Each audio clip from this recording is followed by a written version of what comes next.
Já morreram 7 pessoas enquanto esperavam por assistência médica nas urgências dos hospitais públicos. A RTP falou com vários profissionais de saúde que admitem o caos.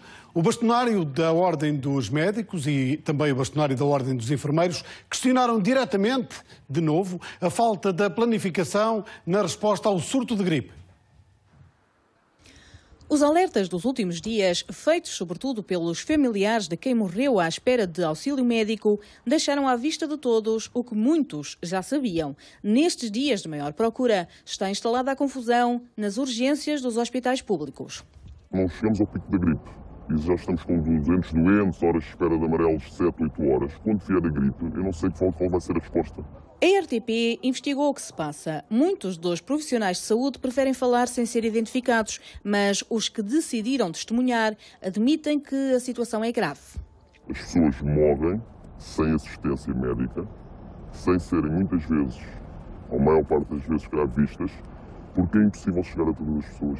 Para esta situação contribuem várias realidades distintas. Há cada vez mais pessoas a recorrer às urgências dos hospitais públicos e com situações cada vez mais graves.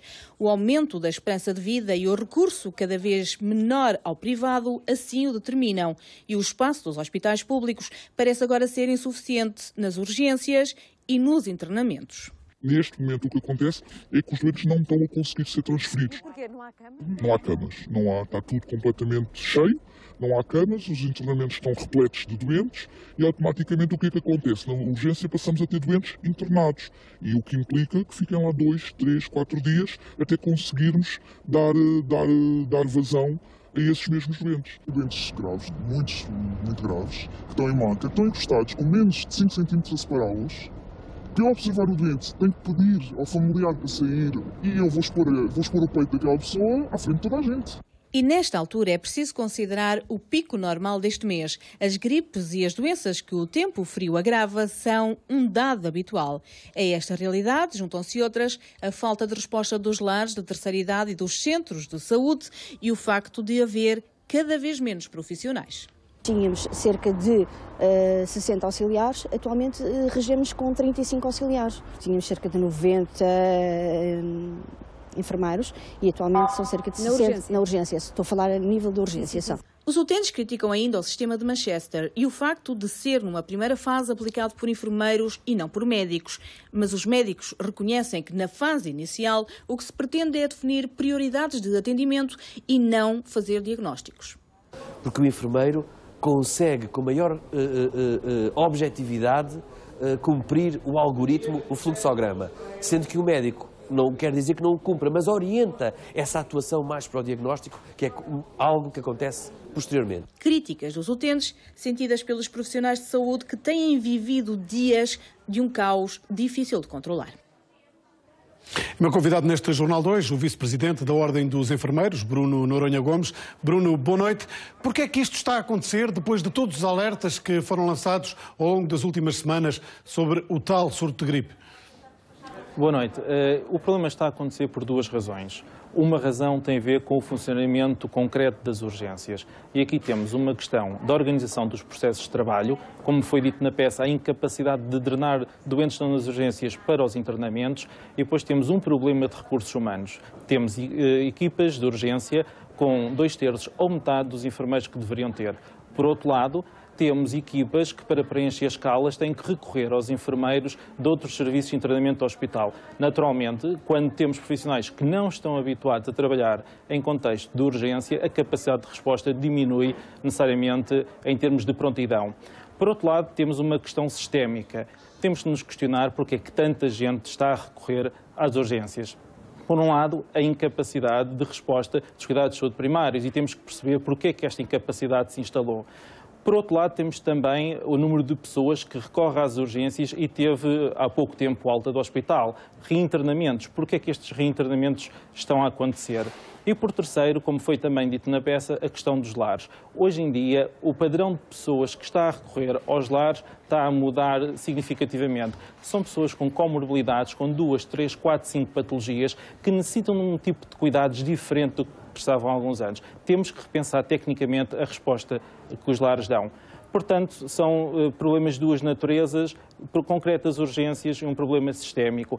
Sublinhar apenas que, em termos de triagem de Manchester, é um bom sistema, é seguro, confere qualidade ao sistema e as pessoas podem ter confiança em recorrer às urgências. Por outro lado, dizer também que, em termos das próprias administrações hospitalares, há cerca de uma semana, o Ministério da Saúde emitiu um despacho em que autorizava a contratação de pessoal de caráter urgente. Estamos a falar de contratações lançadas há uma semana.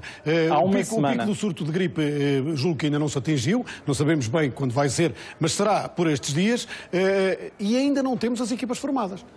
É verdade, o despacho saiu há uma semana, importa agora perceber quantas administrações já comunicaram ao Ministério da Saúde a necessidade em recursos humanos, mas efetivamente este planeamento já devia ter sido feito há mais tempo. Há cerca de 3 semanas saiu o Balanço Social do Ministério da Saúde, que demonstrou claramente uma diminuição do número de enfermeiros de 2011 para 2012, 2012 para 2013 no Serviço Nacional de Saúde e, portanto, há dados claros do próprio Ministério que indicam que há menos profissionais. E, portanto, este planeamento já poderia ter sido feito com maior antecedência. Uma das possibilidades que foi aventada durante este fim de semana para se poder responder melhor nas urgências era a passagem para os enfermeiros de algumas terapêuticas mais simples. Acha que é por aí o caminho ou temos mesmo que reforçar todas as equipas, médicos, enfermeiros, auxiliares? Temos que reforçar todas as equipas, por duas razões. Por um lado, porque cada urgência tem o seu método de trabalho. O pedido, a solicitação de meios complementares de diagnóstico foi proposta avançada pelo Ministério a semana passada, já ocorre de certa forma em algumas urgências. Portanto, o melhor que temos a fazer é olhar para cada urgência, como é que ela está organizada, como é que se processam os atendimentos naquela urgência e, em função das equipas que temos, que têm que ser reforçadas, decidir qual é que é a melhor forma de articulação dessas urgências. Porque estamos a falar também de urgências médico-cirúrgicas, de urgências polivalentes, ou então de serviços de urgência básica. Naturalmente que os problemas que têm surgido com maior acuidade verifica-se nas urgências polivalentes, mas há vários tipos de urgência e cada uma deve ser analisada em concreto dentro dos seus processos e dentro das suas equipas. Mas, Bruno, estamos numa altura de gripe. Quando é que vamos resolver o problema? Depois de passar o surto de gripe? Quando tivermos naturalmente menos gente nas urgências? Efetivamente, o surto da gripe acontece todos os anos e, portanto, é difícil compreender como é que não se planificou o que iria acontecer, porque todos os anos há este acréscimo de utilização dos serviços de urgência e, portanto, já há experiência recolhida para se poder dar uma resposta atempada. Não basta claramente garantir... Mas porquê é que não aconteceu? Incapacidade do Ministério, incapacidade das administrações hospitalares, quem é que falhou? De certa forma, acabam por falhar um pouco todos. Do ponto de vista político, há uma dificuldade objetiva para ter recursos financeiros para a contratação de pessoal. Do ponto de vista das organizações, há dificuldades a nível da gestão intermédia e da gestão de primeira linha para ter liberdade que necessita para organizar os processos e as suas equipas. Portanto, há aqui um problema sistémico que engloba toda a saúde em Portugal. Porque, como vimos, a questão das urgências começa antes de ir à urgência e após a urgência, e esta discussão tem que ser feita, tem que ser feito um acordo que não seja para 4 anos, seja um acordo para 10, 15, 20 anos, entre todas as forças políticas, para termos um dispositivo na saúde que não precise anualmente de andar atrás do que vai acontecendo, ou seja, para não ser um dispositivo que vai atrás das consequências, mas que se antecipa aos eventos. Bruno, foi um prazer tê-lo aqui no Jornal 2. É o vice-presidente da Ordem dos Enfermeiros, a Ordem dos Enfermeiros que hoje voltou a denunciar o caos que se vive em grande parte das urgências do país.